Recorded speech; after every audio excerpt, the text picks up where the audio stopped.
Hello student, आज हम इस वीडियो में 8 गेट अभ्यास पुस्तिका कक्षा 8 गणित अध्याय 4 आंकड़ों का प्रबंधन पर चर्चा करेंगे। इससे पहले चैनल को सब्सक्राइब करें ताकि आगे का वीडियो आप तक पहुंच सके। तो आइए प्रश्न नंबर पहला देखते हैं। जब एक सिक्के को उछाला जाता है तो चित्त प्राप्त करने की प्रायिकता है।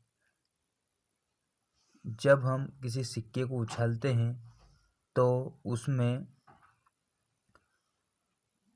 दो परिणाम निकलते हैं, या तो एक हेड आता है या एक टेल आता है, यानी कि एक चित आता है या एक पट आता है। तो दो परिणाम निकलते हैं। तो अब चित की बोल रहा है, चित प्राप्त करने की प्रायिकता यानी कि 1/2, इसका आंसर आ जाएगा बी वाला। प्रश्न नंबर दूसरा है, जब एक पासे को फेंका जाता है तो 2 आने की प्रायिकता क्या है। तो देखो, जब हम पासे को फेंकते हैं तो कितने अंक होते हैं, 6 अंक होते हैं पासे में। तो पासे में जब 6 अंक होते हैं तो जब 2 अंक आने की प्रायिकता है, 2 अंक एक पासे में 6 अंक होते हैं तो 2 एक ही होता है, तो इसलिए 1/6 इसका आंसर आ जाएगा। इसी प्रकार प्रश्न नंबर तीसरा है, संपूर्ण और इसके एक भाग को दर्शाने वाला आलेखी निरूपण है। तो इसका आंसर आएगा चौथा डी वाला, पाई चार्ट। प्रश्न नंबर चौथा है, संकेतों का प्रयोग करते हुए आंकड़ों का चित्रीय निरूपण है। तो इसका आंसर आ जाएगा चित्रालेखन, सी वाला। तो सी पे गोल घेरा लगा देंगे। इसी प्रकार प्रश्न नंबर 5वां है, दिए गए आंकड़ों का बहुलक है। तो बहुलक हमें पता है कि जो अधिक बार आवृत्ति होती है वो बहुलक कहलाता है। तो इसका आंसर आ जाएगा ए। प्रश्न नंबर 6 है, एक थैले में 5 लाल गेंद और 3 पीली गेंद है। तो थैले के अंदर बिना देखे लाल गेंद प्राप्त करने की प्रायिकता ज्ञात कीजिए। तो देखो, हमें पता है प्रायिकता क्या होती है। प्रायिकता बराबर अनुकूल परिणामों की संख्या बटा कुल परिणामों की संख्या। तो इसमें गेंद कितनी है, टोटल 5 और 3 8 गेंद टोटल है। अब थैले से कितनी लाल गेंद निकाली गई, लाल गेंद मतलब 5 है, तो 5/8 इसका प्रायिकता आ जाएगी। इसी प्रकार प्रश्न नंबर 7वां है, जब एक पासे को फेंका जाता है तो निम्नलिखित में प्रत्येक घटना के होने की परिणाम लिखिए। देखो, 5 से बड़ी यानी कि हमें पता है कि पासे में कितने अंक होते हैं, 1 2 3 4 5 6 अंक होते हैं। तो 5 से बड़ा अंक कौन सा है, 6, तो इसलिए 1/6 इसका आंसर आ जाएगा। इसी प्रकार प्रश्न नंबर दूसरा है, 5 से बड़ी संख्या नहीं, यानी 5 से बड़ी संख्या नहीं लेनी है। तो 1 2 3 4 5 लेना, 5/6 इसका आंसर आ जाएगा। सबसे छोटी अभाज्य संख्या, इसमें सबसे छोटी अभाज्य संख्या है 2, इसलिए इसका प्रायिकता 1/6 आ जाएगी। इसी प्रकार प्रश्न नंबर चौथा है, सम संख्या यानी कि सम कितनी है, 1 2 3, तो इसलिए इसका आंसर आएगा 3/6, यानी कि इसको काटेंगे 3 एकन 3 3 दूने 6, 1/2 इसका आंसर आ जाएगा। प्रश्न नंबर 8वां है, दिए गए आंकड़े किसी राज्य के वार्षिक उत्पादन को दर्शाते हैं। तो इन आंकड़ों को पाई चार्ट पर प्रदर्शित कीजिए। तो देखो, इसमें लिखा रहा है वार्षिक उत्पादन में गेहूं, हमें इसको पहले केंद्रीय कोण निकालना पड़ेगा।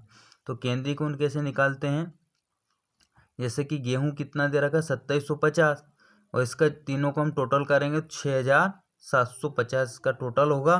तो 2750/6750 इंटू 360, तो ये आ जाएगा 147 डिग्री इसका कोण आ जाएगा। शक्कर का केंद्रीय कोण निकालेंगे तो इससे क्या निकलेगा, 2500/6750 इंटू 360, तो इसमें जब काटापीटी करके 133 डिग्री इसका आ जाएगा। चावल का निकालेंगे तो ऐसे ही 1500/6750 गुणा 360, तो इसलिए चावल का भी 80 निकलेगा। तो ये हमने पाई चार्ट बना लिया, 147 डिग्री 133 डिग्री 80 डिग्री। क्वेश्चन 9वां है, 672 विद्यार्थी के स्कूल आने के लिए विभिन्न स्थानों को पाई चार्ट में दर्शाया गया है। तो चार्ट देखें और निम्नलिखित को उत्तर दिए। पहला है, कितने विद्यार्थी साइकिल से स्कूल जाते हैं।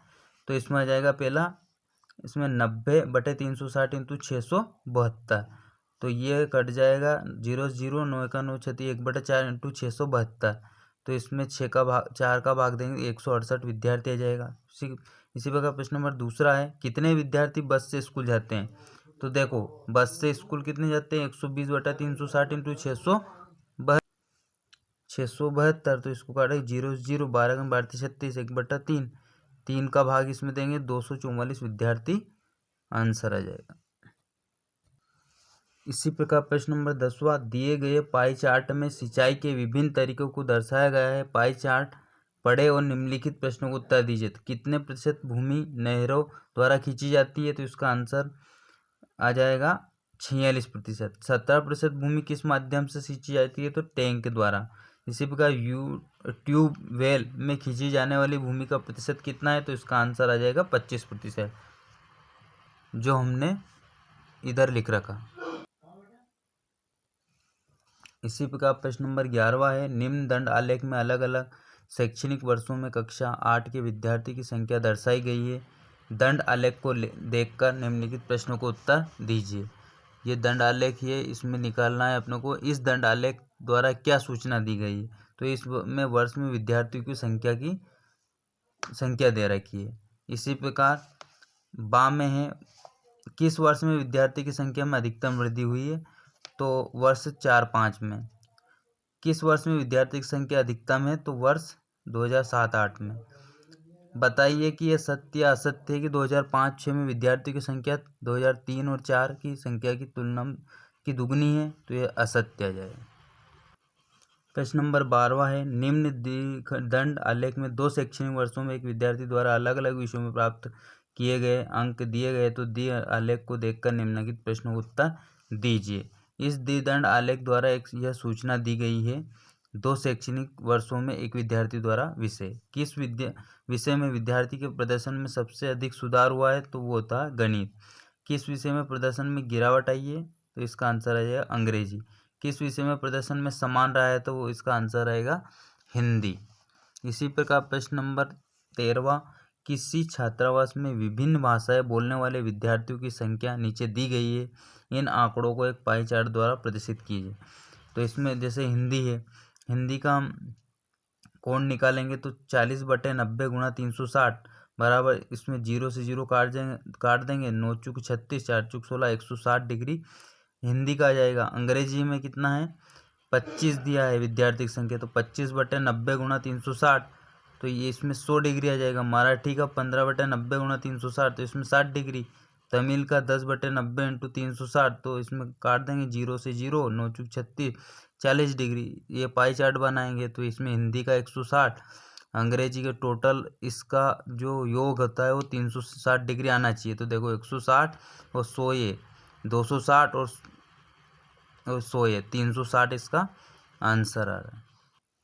प्रश्न नंबर 14 है, दी गई सारणी में किसी राज्य के खाद्यान्न उत्पादन को दर्शाया गया है, आंकड़ों को दंड आलेख में दर्शाइए। तो इसमें वर्ष दे रखा है, उत्पादन दे रखा है, तो इसको दंड आलेख द्वारा हमने दर्शाया। जैसे 2001 में 45, 2002 में 48, 2003 में 60, 2004 में 62, 2005 में 80। इस प्रकार टनों में, ये टनों में है। आखिरी क्वेश्चन 2015, प्रश्न 15वां, किसी स्कूल के विद्यार्थियों द्वारा पसंद किए जाने वाली आइसक्रीम की महक स्वाद दिया गया है, तो इन आंकड़ों को पाई चार्ट के रूप में निरूपित करना है। देखो चॉकलेट है, तो चॉकलेट का कितना है 50%, वनीला का 25% और अन्य का भी 25%।